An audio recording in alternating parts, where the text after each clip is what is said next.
Ayan, busy si Jonalyn, oh. Kakatapos lang po namin ni Jonalyn and Sweetly magawa nitong ano po. Yung tinapay para sa ibibigay dun sa mga nagdasal para kay Clarissa.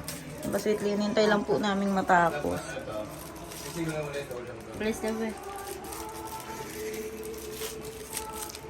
Ayan, tinatapos lang ni Jonalyn yung mga straw para sa sesto.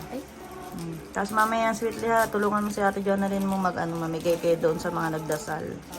Hintayin lang natin matapos kasi nagdadasal pa sila. Yan, silipin ko.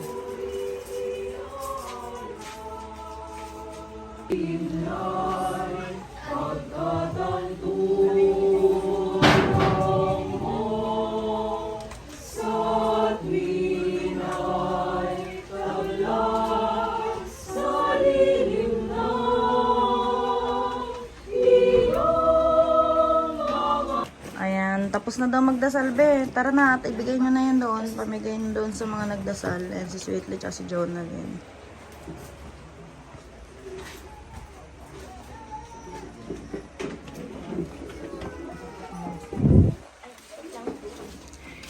May merienda po. Bigyan nyo, Sweetly, Jonalyn.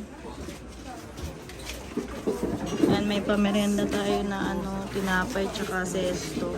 Kahit papano, salamat po sa mga salamat po, kuya. Ayan, sa mga kagrupo ng anak ko sa simbahan, no. Maraming salamat po sa pagdadasal para kay Clarice. Ang dami nila, oh. Ayan sila, be.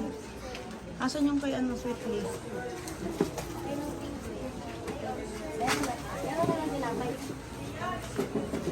Hindi ko kayo, be. Pag kulang nga, meron pa doon sa loob. Bigyan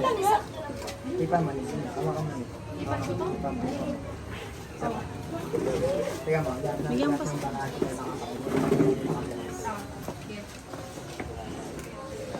Yan, tapos na po yung padasal kay Clarice. Maraming salamat po sa mga nagdasal para kay Clarissa. Ayan, sana nga sa piling ni God si Clarice. Salamat po and God bless po, God bless.